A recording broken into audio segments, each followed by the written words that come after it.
Hello friend, मैं आनंद राज। आप सब देखिए, आर्यभट्ट नॉलेज यूनिवर्सिटी जो आपका पटना में है, उसका बीएड सेकेंड ईयर का एग्जाम आपका 13 तारीख से स्टार्ट होने वाला है। आज 11 तारीख हो गया। तो देखिए, आज कोर्सेट जो नॉलेज एंड करिकुलम है आपका, उसका VVI क्वेश्चन लेके आया है। समझे?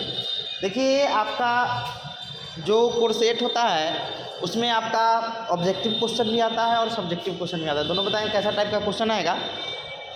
तो देखिए, इसमें आपका 9 क्वेश्चन रहता है। 9 क्वेश्चन समझने का मतलब समझिए कि 1 नंबर जो क्वेश्चन रहेगा वो ऑब्जेक्टिव रहेगा, उसमें 12 को क्वेश्चन दिया रहता है। उसमें से आपको 12 में से कोई आपको 8 क्वेश्चन का जवाब देना रहता है। समझे? और एक क्वेश्चन आपका कितना नंबर का होता है? तो 2 नंबर का होता है, यानी 12 क्वेश्चन दिया और एक नंबर जो क्वेश्चन अटैम्प्ट करना अनिवार्य होता है। फिर उसके बाद आपका यूनिट 4 यूनिट में आपका 8 क्वेश्चन दिया जाएगा। प्रत्येक यूनिट से एक प्रश्न का चयन करना रहता है। समझ गए? तो लिखा हुआ है। देखिए, एक और चीज़ है कि इनको नोट्स चाहिए, इस नंबर पर व्हाट्सएप करके नोट्स ले सकते हैं 9576002401 पर। समझ गए? सभी पेपर का नोट्स मिल जाएगा। चलिए हम लोग स्टार्ट करते हैं। लिखा हुआ है AQ यानी Aryabhatta Knowledge University BEd second year VVI question 2023 session 21-23 हो गया। 3 घंटा टाइम मिलेगा और 80 नंबर का पेपर होता है। समझे? कोर्सेट नॉलेज एंड करिकुलम हो गया। देखिए, इसमें आपका जो क्वेश्चन रहेगा उसमें 9 क्वेश्चन दिया रहता है और क्वेश्चन नंबर जो 1 होता है, जो ऑब्जेक्टिव टाइप रहता है, वो अनिवार्य रूप से आप रोक कर गाकर जैसे भी इसका जवाब दीजिए। समझे? तो 1 नंबर का जवाब देना क्या है आपको ज़रूरी है। एक नंबर क्वेश्चन में आपका 12 ऑब्जेक्टिव क्वेश्चन रहता है। ऐसा आपका क्वेश्चन रहेगा 12। समझे? ऐसा 12 क्वेश्चन रहेगा, इसमें से आपका कोई भी 8 क्वेश्चन का जवाब दे सकते हैं। ये वाला बाद में बताएंगे, पहले हम आते हैं। उसके बाद आपका 8 और क्वेश्चन रहता है। समझे? यूनिट वाइज में रहता है। एक यूनिट में 2 क्वेश्चन रहेगा। समझे? उसमें से आपका प्रत्येक यूनिट से एक क्वेश्चन का चयन करना है और 4 क्वेश्चन वो देना है और 5 क्वेश्चन का आपको जवाब देना है। समझे? तो देखिए, लिखा हुआ है कि क्वेश्चन नंबर अटेम्प्ट अनिवार्य रूप से करना है। और देखिए, तो उसके बाद आपका 4 यूनिट में 8 क्वेश्चन दिया रहता है, जिसमें से प्रत्येक यूनिट से एक प्रश्न का चयन करना रहता है। समझ गए? और कुल आपको 4 प्रश्न इधर और 5 प्रश्न का जवाब देना होता है। 16 नंबर का एक क्वेश्चन होता है, 16 बचे 80 नंबर हो जाएगा। समझ गए? एक क्वेश्चन 16 नंबर का होता है। चलिए, तो यूनिट 1 में आपका ज्ञान से रिलेटेड क्वेश्चन आएगा। समझे? वो ऑब्जेक्टिव वाला बाद में करवाएंगे। तो ज्ञान से रिलेटेड आपका क्वेश्चन आता था। पहला क्वेश्चन है कि ज्ञान से क्या तात्पर्य है? ज्ञान निर्माण या रचना की प्रक्रिया का वर्णन करें, यानी ज्ञान का निर्माण या रचना कैसे होता है। समझ गए? दूसरा क्वेश्चन है कि जानने से आप क्या समझते हैं, यानी जानना से आप क्या समझते हैं, इसके विभिन्न तरीकों, यानी जानने के विभिन्न तरीके कौन कौन है। समझ गए? 2 क्वेश्चन दिए रहे हैं। हम एक एक्स्ट्रा में क्वेश्चन दिए हैं कि प्रागुनुभविक ज्ञान और अनुभविक ज्ञान में अंतर कीजिए, दोनों क्या ज्ञान होता है। तो क्वेश्चन देख लीजिएगा।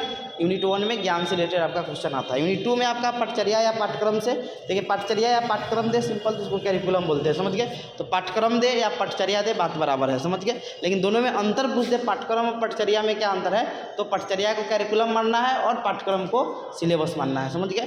तो पाठ्यक्रम से आप क्या समझते हैं, पाठ्यक्रम और पटचर्या में अंतर स्पष्ट करें। समझे? तो पहला पाठ्यक्रम से क्या समझते हैं, इसमें आपको कैरिकुलम के बारे में लिखना है।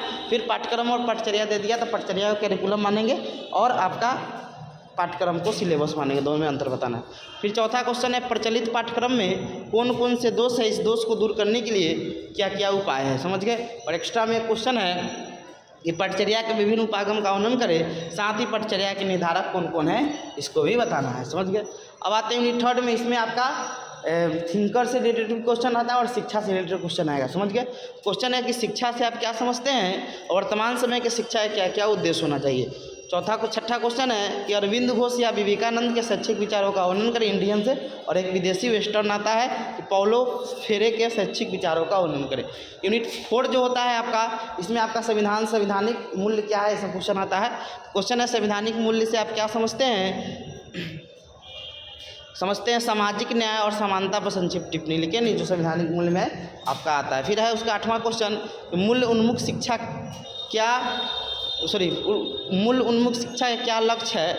क्या लक्ष्य है, विद्यार्थियों के मूल्यों के निर्माण के साधन, कौन कौन मूल्य से हम उनमें साधन का मतलब कौन कौन तरीके से उसमें साधन का निर्माण कर सकते हैं, मूल्य के साधन का। समझ गए? तो ये हो गया आपका।